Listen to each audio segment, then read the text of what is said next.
আজকের ভিডিওতে দেখব দ্বারকাধীশ টেম্পল এবং দ্বারকার আশেপাশের কয়েকটি মন্দির।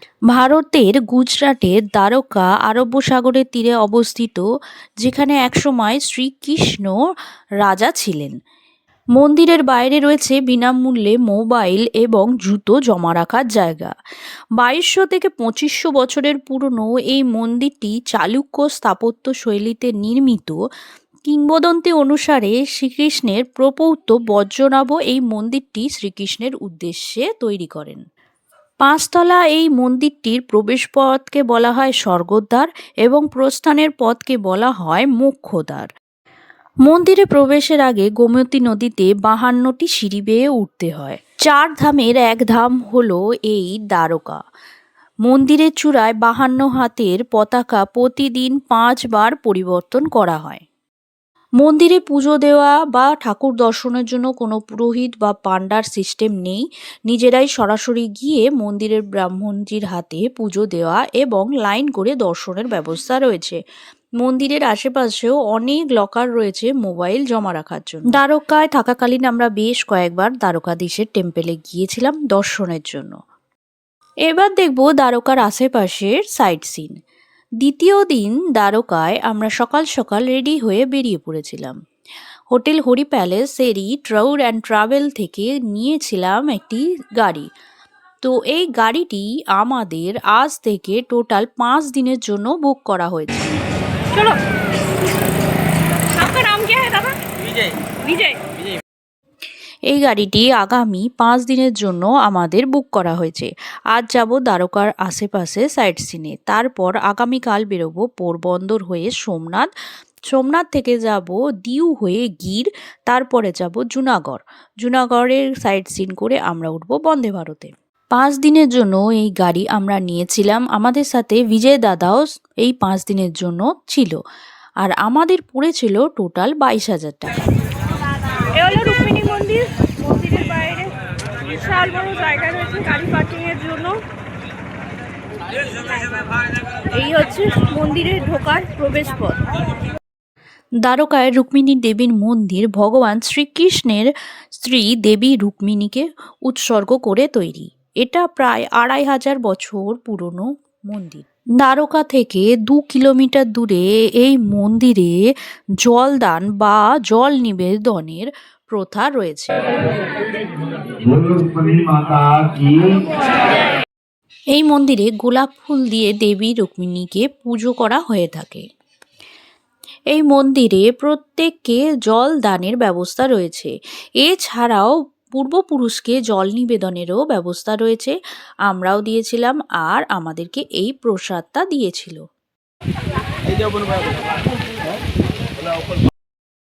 এরপরে আমরা চলে গেলাম দ্বারকার শিবরাজপুর বিচে। খুব সুন্দর পরিষ্কার পরিচ্ছন্ন বিচ। এছাড়াও এখানে বিভিন্ন অ্যাক্টিভিটিস রয়েছে, ঘোড়ায় চড়া থেকে শুরু করে বিভিন্ন রাইডস আছে। আর এই শিবরাজপুর বিচে সমুদ্রের জল একেবারে স্বচ্ছ কাঁচের মতন। ये बीच का नाम क्या है? शिवराजपुर। शिवराजपुर। और ये कौन सा सागर है?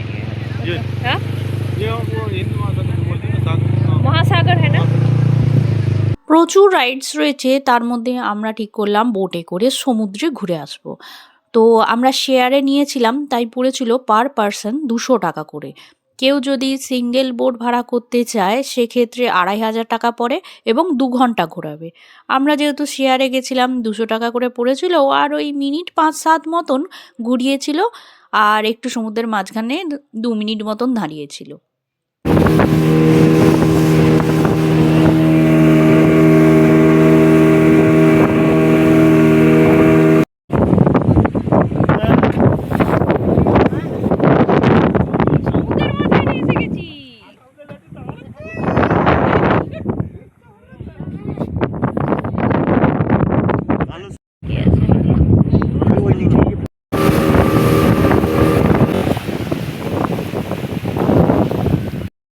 এই বিচের একদিকে কিন্তু বাথরুম, স্নানের ঘর সমস্ত কিছুর ব্যবস্থা রয়েছে।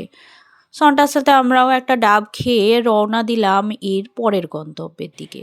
এরপরে আমরা চলে গেলাম বেট দ্বারকার পথে। বেট দ্বারকার মন্দির অবধি গাড়ি যায় না। পার্কিং এরিয়ায় গাড়ি রেখে সেখান থেকে শেয়ারে অথবা পার্সোনাল অটো ভাড়া করতে হয়। তো আমরা পার্সোনাল অটো ভাড়া করেছিলাম, আমাদের পড়েছিল 1000 টাকা।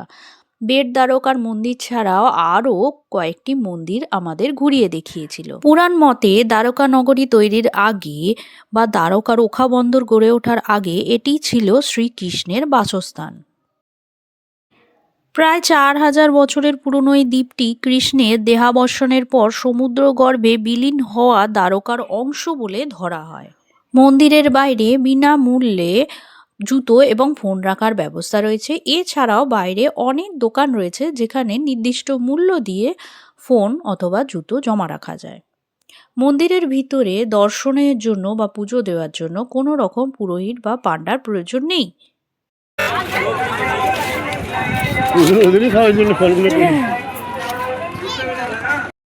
বেট বা ভেট শব্দের অর্থ সাক্ষাৎ, যা সুদামা ও কৃষ্ণের মিলনকে নির্দেশ করে। বেট দ্বারকা মন্দিরের পাশেই রয়েছে মিউজিয়াম। এখানে বেট দ্বারকার বিভিন্ন তথ্য দেয়া রয়েছে।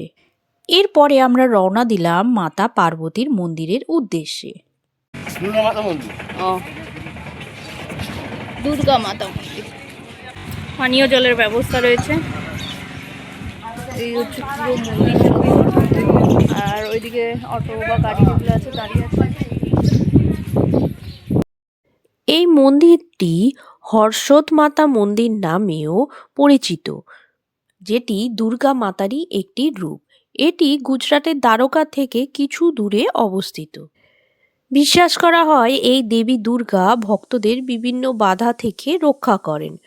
মন্দিরের পরিবেশটি খুবই শান্তশিষ্ট, যা প্রার্থনা করার উপযুক্ত। এরপরেই আমরা চলে গেলাম একটু দূরেই অবস্থিত হনুমানজির ছেলের মন্দির।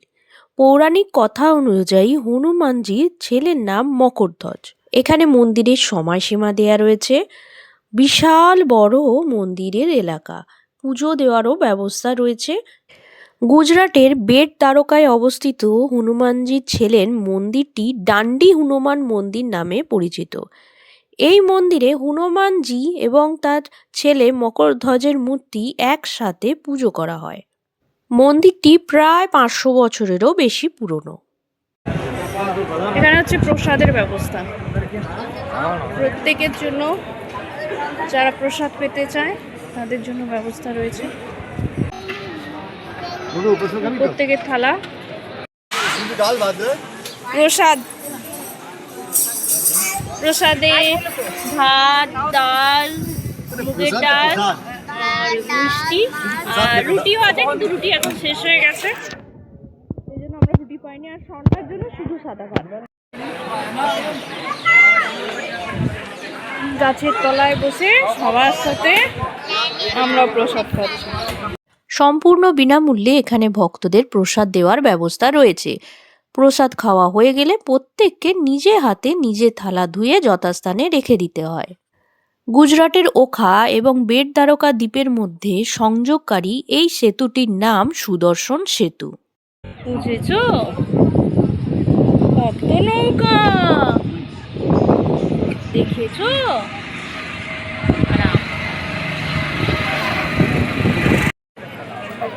এই হলো গোপী তালাব। এখানে ছোট ছোট অনেকগুলো মন্দির আছে। বলা হয় এখানে কৃষ্ণের যে গোপীরা ছিল তারা সমাধি নিয়েছে। এই জায়গাটা পবিত্র বলে ধরা হয়। গোপী তালাব হলো ভারতের গুজরাটের দ্বারকার কাছে অবস্থিত একটি ঐতিহাসিক ও পবিত্র পুকুর। মনে করা হয় ভগবান শ্রীকৃষ্ণের 1600 গোপী এই স্থানে জল সমাধি নিয়েছিল। এই গোপী তালাব মুলতানি মাটি বা গোপী চন্দনের জন্য বিখ্যাত। এখানকার মুলতানি মাটিকে পবিত্র মাটি হিসাবে ধরা হয়। এই হলো গোপী তালাব। বলা হয় এখানেই গোপীরা সমাধি নিয়েছিল। আর এই তালাব থেকেই মুলতানি মাটি পাওয়া যায়, সেইগুলো এখানে বিক্রি হয়। ওই মুলতানি মাটিগুলোকে শুভ হিসাবে ধরা হয়। প্রচুর হাঁস।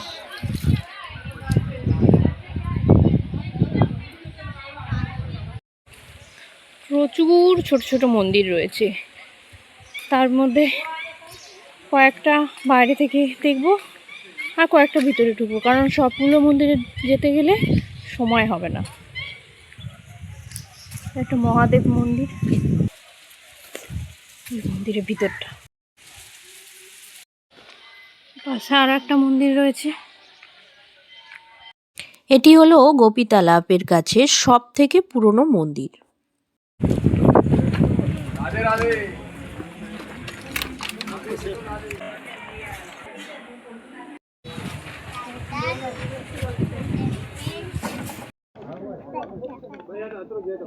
এরপরে আমরা গেলাম দ্বারকায় অবস্থিত নাগেশ্বর মন্দির, যা ভগবান শিবের 12টি পবিত্র জ্যোতির্লিঙ্গের মধ্যে অন্যতম। বাবা নাগেশ্বরের মন্দির মানে মহাদেব, মহাদেবের বিশাল বড় মূর্তি। দিকে রেলিংয়ের মধ্যে দিয়ে লাইন দিতে হবে, আমরা যাচ্ছি লাইন দিতে। সনটা চলেছে লাইনে। ভূগর্ভস্থ গর্ভগৃহে অবস্থিত এইটি হলো 10ম জ্যোতির্লিঙ্গ। পুরাণ অনুযায়ী ভগবান শিব এখানে দারুকা রাক্ষসকে বধ করেছিলেন, তাই এটি দারুকা বন হিসাবেও পরিচিত। মন্দিরের পাশেই রয়েছে শনিদেবের মন্দির আর রয়েছে হোমকুণ্ড। বলা হয় এর আগুন কোনো দিন নিভে যায় না। এই হচ্ছে নাগেশ্বর টেম্পল। কথিত আছে কোনো এক সময় অসুরের অত্যাচারে মহাদেবকে এখানকার মানুষ আহ্বান জানায়, তখন মহাদেব এসে সেই অসুরকে বধ করে।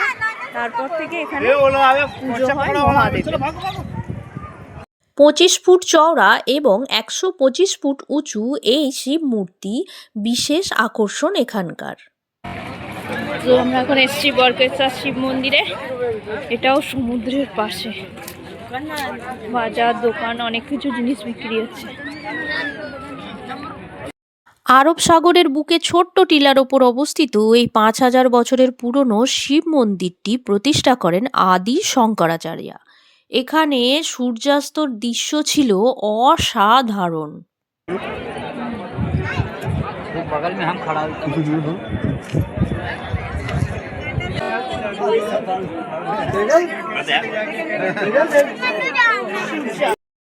তিন দিকে জলভাগ আর একদিকে স্থলভাগ নিয়ে অবস্থিত এই মন্দিরটিতে শিবলিঙ্গ ছাড়াও 1200 শালগ্রাম শিলা, 1300 শিবলিঙ্গ এবং 75 জন শঙ্করাচার্যের ধাতব রূপ পেয়েছে।